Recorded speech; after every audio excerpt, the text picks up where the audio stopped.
Why did you do that? Like, I felt like I was invested all this time in looking at this movie, and I. What's up, y'all? What is up? And welcome back to my channel. My name is Erica, but you can call me EJ. And today, y'all, we are actually going to be doing a quick review on the BET original, A Message from Brianna. Let's get into it. Okay, y'all. So once again, this is a BET original. It was written, directed by Deshaun Hardy. It stars Vernon Davis, and yes, the Vernon Davis that was a tight end that played football. He is now an actor. And then it also stars Basie Skank's wife. Now, y'all, I'm gonna keep it real with y'all. I can't even really remember what her name was in Greenleaf, but she always gonna be Basie Skank's wife to me. So it stars her as well, but I do believe her real name is Asia. I believe that's how you pronounce it, but I'm not really sure. So don't hold me for that one.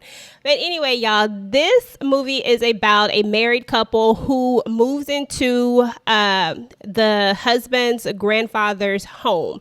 Now, the husband was raised by his grandparents, so he is basically moving back to his old childhood home. He bought it from his grandfather. The couple, they have a daughter. She is 2 or 3 years old. And for whatever reason, she doesn't want to walk. She did walk at some point, I believe, is the way I understood it.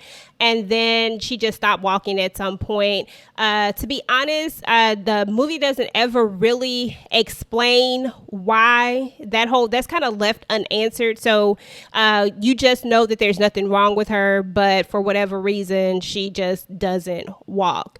So anywho, like all good thriller, supernatural movies, everything starts out all peaches and cream in the beginning, and then all of a sudden shit starts happening, weird stuff starts happening, and for whatever reason, nobody ever really pays attention to all the little weird things. They kind of just go on, with life, and just chop it up to coincidence, like when the door is open, or just all these little things, the dirt on the floor that, the husband knows that he didn't bring in. The wife believes he did, but he knows that he didn't. But, they just kind of, he kind of just lets these things go. So anyway, I don't want to give a whole bunch of spoilers because I do believe that this movie just appeared on BET. To be honest, I think this movie, it might be about a year old actually, but I think it may have been released somewhere else originally, maybe Canada or something like that.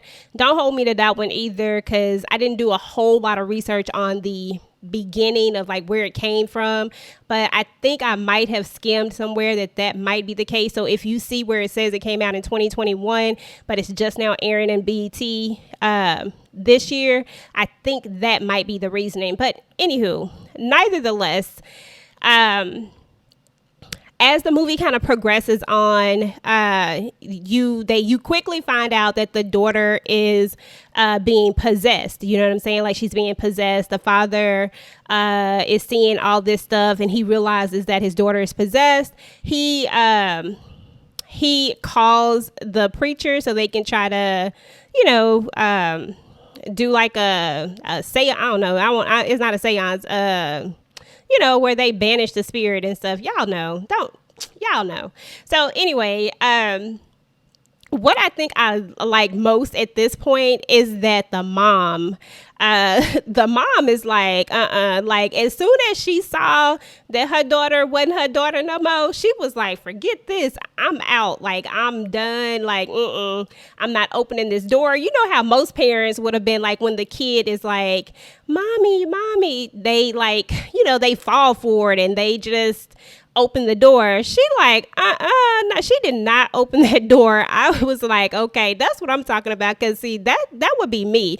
I would be the person that would definitely not open the door. I'd be like, you are not my kid, and I'm sorry, but I'm not finna do it. So I thought that was a really interesting part in the movie. So anyway, he tries to banish her. He tries to get rid of the spirit.